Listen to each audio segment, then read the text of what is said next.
सुप्रभातम प्यारे बच्चों। आज हम सभी लोग हिंदी व्याकरण के अंतर्गत रस भाग 1 भाग 2 के रिवीजन टेस्ट में पूछे गए प्रश्नों का अध्ययन करेंगे। तो प्यारे बच्चों, निर्देश में जैसा कि आपने पढ़ा था कि निम्नलिखित प्रश्नों के लिए 4 विकल्प दिए गए हैं, जिसमें से सही विकल्प चुनकर उत्तर दीजिए। नाटक में रस कितने माने जाते हैं? प्यारे बच्चों, 9, 8, 7 एवं 6। तो जो आपका सही जवाब होगा वह होगा नाटक में रस माने जाते हैं 8। चूँकि नाटक के प्रणेता आचार्य भरत मुनि जी को माना जाता है और आचार्य भरत मुनि जी ने अपने ग्रंथ नाट्यशास्त्र को नाटक के रूप में लिखा था और उन्होंने नाटक में रसों की कुल संख्या 8 मानी थी। तो इस तरह से आपका जो उत्तर होगा वह प्रश्न नंबर 1 का ऑप्शन नंबर 2 होगा, अर्थात नाटक में रस 8 माने जाते हैं। यदि आपसे यह पूछा जाए कि प्रमुख रूप से नाटकों की संख्या कितनी होती है, तब वहां पर आपका उत्तर होगा कि प्रमुख रूप से नाटकों की संख्या 9 होती है। यदि आपसे यह पूछा जाए कि कुल नाटकों की संख्या कितनी है, तब आपका उत्तर होगा कुल नाटकों की संख्या 11, कुल रसों की संख्या 11 है। तो इस तरह से आपके 3 प्रश्न यहाँ पर तैयार होते हैं। वर्तमान में अथवा कुल रसों की संख्या कितनी होती है? तो आपका उत्तर होगा कि वर्तमान में रसों की संख्या 11 है अथवा कुल रसों की संख्या 11 होती है। यदि आपसे प्रश्न पूछा जाए कि प्रमुख रूप से रसों की संख्या कितनी मानी जाती है, तो आपका उत्तर होगा 9 मानी जाती है। यदि आपसे यह पूछा जाए कि नाटक में रस कितने माने जाते हैं, तो आपका उत्तर होगा कि नाटक में 8 रस माने जाते हैं। आचार्य भरत मुनि ने कितने रसों को माना है? तो आपका उत्तर होगा आचार्य भरत मुनि ने 8 रसों को माना है। नाट्यशास्त्र में आचार्य भरत मुनि ने कितने रसों का वर्णन किया है? तो आपका उत्तर होगा नाट्यशास्त्र में आचार्य भरत मुनि ने 8 रसों का वर्णन किया है। 9वें रस के रूप में किस रस को माना जाता है? तो आपका उत्तर होगा 9वें रस के रूप में शांत रस को माना जाता है। तो इस तरह से प्रश्न नंबर 1 का विकल्प नंबर 2 आपका सही होगा। प्रश्न नंबर 2 है, वर्तमान में कुल रसों की संख्या कितनी है? 10, 9, 11, 8। वर्तमान में कुल रसों की संख्या 11 है। प्रमुख रूप से रसों की संख्या 9 है। आचार्य भरत मुनि ने रसों की संख्या 8 मानी है। तो प्रश्न नंबर 2 का विकल्प नंबर 3 आपका सही होगा। प्रमुख रूप से रसों की संख्या कितनी है? 7, 11, 8, 9। तो प्रमुख रूप से रसों की संख्या 9 होती है। आचार्य भरत मुनि ने रसों की संख्या 8 मानी है। कुल रसों की संख्या 11 होती है। तो इस तरह से प्रश्न नंबर 3 का विकल्प नंबर 4 सही होगा। प्रश्न नंबर 4 है, रसते आस्वाद्यते इति रसः, यानी रस का सूत्र है रसते आस्वाद्यते इति रसः, वाक्यम रसात्मकम काव्यम, दोनों इनमें से कोई नहीं। रसते आस्वादते इति रसः, जिसका आस्वादन किया जाता है या जिसका स्वाद लिया जाता है उसे हम रस कहते हैं। यह रस का सूत्र है। इसके बाद वाक्यम रसात्मकम काव्यम, रसात्मक वाक्य ही काव्य है, यह कथन आचार्य विश्वनाथ जी का है। ठीक, तो इस तरह से प्रश्न नंबर 4 का विकल्प नंबर 1 रसते आस्वादते इति रसः यह आपका सही होगा। भरत मुनि के अनुसार रस के तत्व हैं। भरत मुनि ने रस के कुल 3 तत्व माने हैं, मतलब 5, 3, 4 और 7। आचार्य भरत मुनि ने रस के कुल 3 तत्व माने हैं। विभाव, अनुभाव और व्यभिचारी भाव। रस के चौथे तत्व यानी अस्थाई भाव के विषय में चर्चा किया है अभिनव गुप्त जी ने।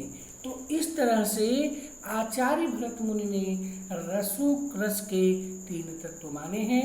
अतः प्रश्न नंबर 5 का विकल्प नंबर 2 सही होगा। प्रश्न नंबर 6 में नाट्य शास्त्र में रस का तत्व नहीं है। विभाव, अनुभाव, स्थायी भाव और संचारी भाव। आचार्य भरत मुनि ने नाट्य शास्त्र में केवल 3 रसों का वर्णन किया है, जिसमें विभाव, अनुभाव और संचारी भाव है। अस्थायी भाव का वर्णन आचार्य भरत मुनि ने अपने नाट्य शास्त्र में नहीं किया है, क्योंकि अस्थायी भाव का वर्णन अभिनव गुप्त जी ने किया है। इस तरह से नाट्य शास्त्र के रसों की संख्या 4 होती है। तो नाट्य शास्त्र में रस का तत्व नहीं है, वह है आपका स्थायी भाव। अतः प्रश्न नंबर 6 का विकल्प नंबर 3 आपका सही होगा। प्रश्न नंबर 7 है, अस्थायी भाव को रस का चौथा भाग किसने माना है? भरत मुनि ने, विश्वनाथ ने, उद्भट ने, अभिनव गुप्त ने। तो आपका जो सही उत्तर होगा वह होगा विकल्प नंबर 4 अभिनव गुप्त। अभिनव गुप्त ने अस्थायी भाव को रस का चौथा अवयव या चौथा भाग माना है। प्रश्न नंबर 8 है, वाक्यम रसात्मकम काव्यम। यह पंक्ति संबंधित है विश्वनाथ से, मोहम्मद से, भरत मुनि से और उद्भट से। तो वाक्यम रसात्मकम काव्यम यह पंक्ति आचार्य विश्वनाथ जी से संबंधित है। अतः प्रश्न नंबर 8 का विकल्प नंबर 1 सही होगा। पंचम वेद कहा जाता है ऋग्वेद, यजुर्वेद, सामवेद, इनमें से कोई नहीं। प्यारे बच्चों, हमारे यहाँ वेद होते हैं 4, ऋग्वेद, यजुर्वेद, सामवेद और अथर्ववेद। और इन चारों वेदों के सार तत्व को लेकर के आचार्य भरत मुनि ने अपने ग्रंथ नाट्य शास्त्र की रचना की है। क्योंकि नाट्य शास्त्र जो है यह एक नाटक के रूप में लिखा गया है। अतः चूंकि चारों वेदों के सार तत्व समाहित होने के कारण पंचम वेद के रूप में आचार्य भरत मुनि के द्वारा लिखित नाट्य शास्त्र को माना जाता है। तो प्रश्न नंबर 9 का विकल्प नंबर 4 इनमें से कोई नहीं सही होगा, क्योंकि पंचम वेद के रूप में नाट्य शास्त्र को जाना जाता है। प्रश्न नंबर 10 है, विभावानुभाव व्यभिचारी संयोगाद रस निष्पत्ति। रस का यह सूत्र किसके द्वारा दिया गया है? विश्वनाथ, भरत मुनि, मोहम्मद और उद्भट। तो प्यारे बच्चों, आपको बता दें हम कि यह जो रस की उत्पत्ति से संबंधित सूत्र है, इस सूत्र को आचार्य भरत मुनि ने दिया है। क्योंकि आचार्य भरत मुनि के अनुसार विभाव, अनुभाव, व्यभिचारी भाव, जिसे हम संचारी भाव या क्षणिक भाव के नाम से जानते हैं, की निष्पत्ति की निष्पत्ति होती है। यानी विभाव, अनुभाव और व्यभिचारी भाव के संयोग से रस की निष्पत्ति होती है। यह सूत्र आचार्य भरत मुनि जी के द्वारा दिया गया है। इसलिए प्रश्न नंबर 10 का विकल्प नंबर 2 सही होगा। भरत मुनि ने रस बताए हैं 6, 4, 8, 2। आचार्य भरत मुनि ने कुल रसों की संख्या 8 बताई है। अतः विकल्प नंबर 3 यहाँ पर सही होगा, 8। प्रश्न नंबर 12 है कि अभिनव गुप्त ने रस के किस भाग के विषय में चर्चा की है? स्थायी भाव, विभाव, अनुभाव और संचारी भाव। तो जैसा कि आपको पता है कि विभाव, अनुभाव और संचारी भाव के विषय में आचार्य भरत मुनि ने अपने नाट्य शास्त्र में रस के भागों के विषय में चर्चा की है। अतः अस्थायी भाव एक ऐसा भाव है जिसके विषय में आचार्य अभिनव गुप्त ने चर्चा की है। तो अभिनव गुप्त ने रस के अस्थायी भाग के विषय में चर्चा की है। प्रश्न नंबर 13 है कि मूल रूप से रसों की संख्या कितनी है? 4, 9, 11, 8। तो आपका उत्तर होगा कि मूल रूप से रसों की कुल संख्या 8 होती है। क्योंकि आचार्य भरत मुनि ने मूल रूप से रसों की कुल संख्या 8 मानी है।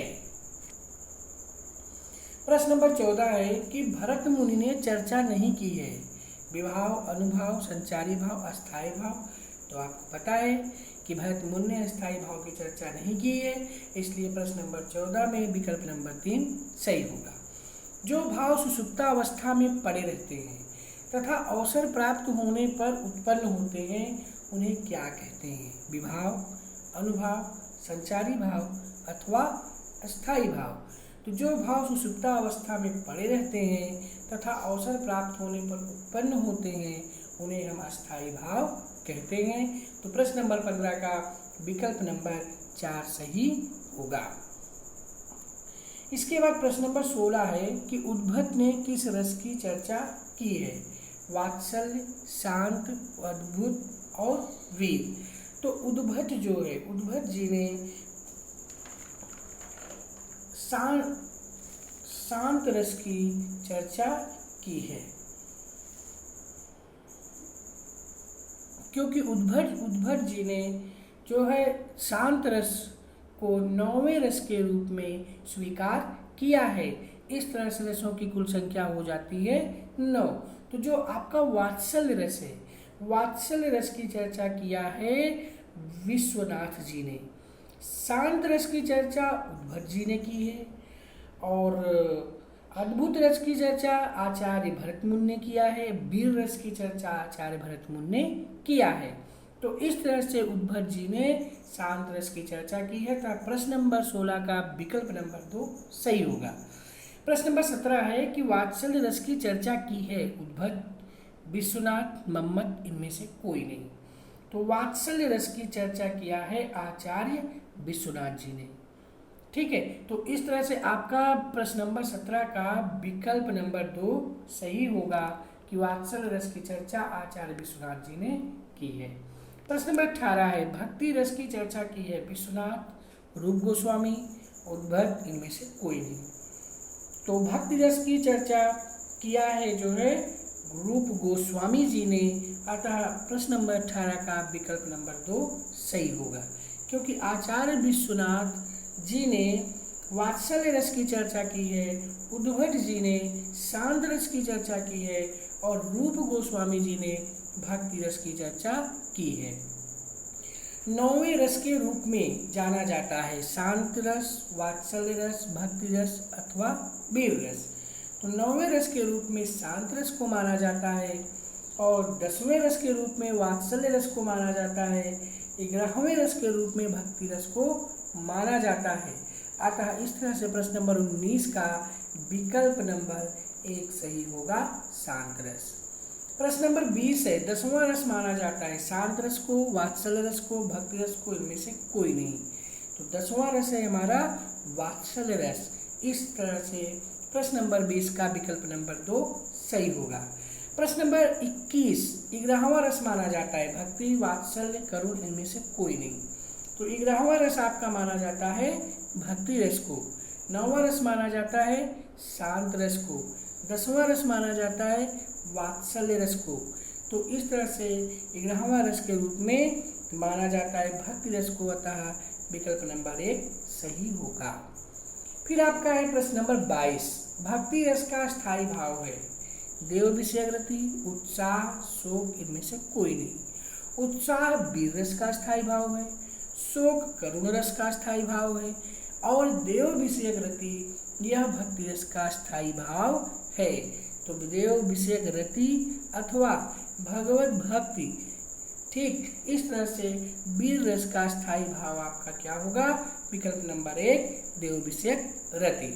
प्रश्न नंबर 23 है कि विभाव का शाब्दिक अर्थ होता है कारण, कार्य, वस्त्र, इनमें से कोई नहीं। तो आपका जो सही उत्तर होगा विभाव का शाब्दिक अर्थ होता है कारण, अतः विकल्प नंबर 1 आपका सही होगा। प्रश्न नंबर 24 है कि विभाव के भेद होते हैं 3, 2, 5, 4। विभाव के कुल 2 भेद होते हैं, आलंबन विभाव और उद्दीपन विभाव। फिर आपका आलंबन विभाव है, आलंबन विभाव के भी 2 भेद होते हैं, आश्रय और विषय। फिर उद्दीपन विभाव है, उद्दीपन विभाव के भी दो भेद होते हैं, बाह्य उद्दीपन और आंतरिक उद्दीपन। तो विभाव के कितने भेद होते हैं? हमारा होगा विकल्प नंबर 2 सही कि विभाव के दो भेद होते हैं। आलंबन विभाव के भेद होते हैं, प्रश्न नंबर 25, 3, 6, 2 और 4। आलंबन विभाव के भी दो भेद होते हैं, विषय और आश्रय।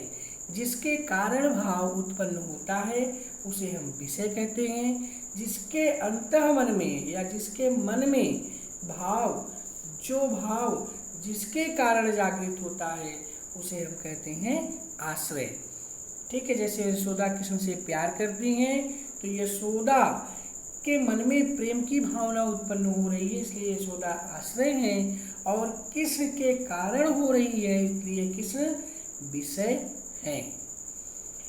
इसके बाद प्रश्न नंबर 26 है कि उद्दीपन विभाव के भेद होते हैं 2, 3, 4, 5। उद्दीपन विभाव के दो भेद होते हैं, बाह्य उद्दीपन और आंतरिक उद्दीपन। जिस व्यक्ति के अंदर भाव जागृत होता है उसे कहते हैं विषय, आश्रय, उद्दीपन, इनमें से कोई नहीं। जिस व्यक्ति के अंदर भाव जागृत होता है उसे कहते हैं आश्रय। जैसे यशोदा कृष्ण से प्यार करती हैं तो कृष्ण के प्रति प्यार का भाव यशोदा के अंदर जागृत हो रहा है, इसलिए यहाँ पर यशोदा आश्रय हैं। तो जिस व्यक्ति के अंदर भाव जागृत होता है उसे विषय कहते हैं। प्रश्न नंबर 28, सात्विक अनुभाव होते हैं 7, 9, 8 और 6। तो हमने आपको बताया था कि सात्विक अनुभावों की कुल संख्या होती है 8, अनुभावों की कुल संख्या होती है 4, कायिक, मानसिक, सात्विक और आहारिक। कायिक मतलब आंगिक या शारीरिक अनुभाव, वाचिक मतलब वाणी से संबंधित अनुभाव, आहारी मतलब वेशभूषा से संबंधित अनुभाव, सात्विक अनुभाव का मतलब होता है आपका जो भाव स्वतः अपने आप उत्पन्न होते हैं वो सात्विक अनुभाव होते हैं। जैसे पसीना आना, कपकपी होना, थरथराना इत्यादि। तो ये जो सात्विक अनुभाव है इनकी कुल संख्या होती है 8, अतः प्रश्न नंबर 28 का विकल्प नंबर 3 सही होगा। क्षणिक भावों की संख्या है 34, 33, 8 और 11। तो प्यारे बच्चों, हम आपको बता दें कि व्यभिचारी भाव को ही क्षणिक भाव कहा जाता है और क्षणिक भाव को ही संचारी भाव कहा जाता है। जो भाव हमारे मन में अस्थायी रूप से होते हैं, यानी प्रत्येक क्षण बनते और बिगड़ते रहते हैं, पानी के बुलबुलों के समान होते हैं, बनते हैं फिर नष्ट हो जाते हैं, उसी तरह से जो भाव हमारे मन में क्षण मात्र के लिए आते हैं फिर विलुप्त हो जाते हैं, इस तरह से जो है ऐसे भावों को हम संचारी भाव या क्षणिक भाव के नाम से अथवा व्यभिचारी भाव के नाम से जानते हैं। तो क्षणिक भावों की कुल संख्या होती है 33। तो अतः प्रश्न नंबर 29 का विकल्प नंबर 2 हमारा सही होगा। उद्दीपन का शाब्दिक अर्थ होता है सहारा, कारण, साधन, तीव्रता। तो यहाँ पर 4 विकल्प दिए गए हैं। तो आलंबन का शाब्दिक अर्थ होता है सहारा, विभाव का शाब्दिक अर्थ होता है कारण और उद्दीपन का शाब्दिक अर्थ होता है तीव्रता। एक बार फिर से आप लोग ध्यान दीजिएगा प्यारे बच्चों। आलंबन का शाब्दिक अर्थ सहारा होता है, विभाव का शाब्दिक अर्थ कारण होता है और उद्दीपन का शाब्दिक अर्थ तीव्रता होता है। तो इस तरह से प्रश्न नंबर 30 का कि उद्दीपन का शाब्दिक अर्थ क्या होता है, तो आपका उत्तर होगा तीव्रता। इस तरह से प्यारे बच्चों हम लोगों ने रस भाग 1 एवं 2 के अंतर्गत रिवीजन टेस्ट में पूछे गए प्रश्नों का व्याख्या सहित हल करना सीखा। आज के लिए बस इतना ही। जय भारत, जय हिंदी, धन्यवाद।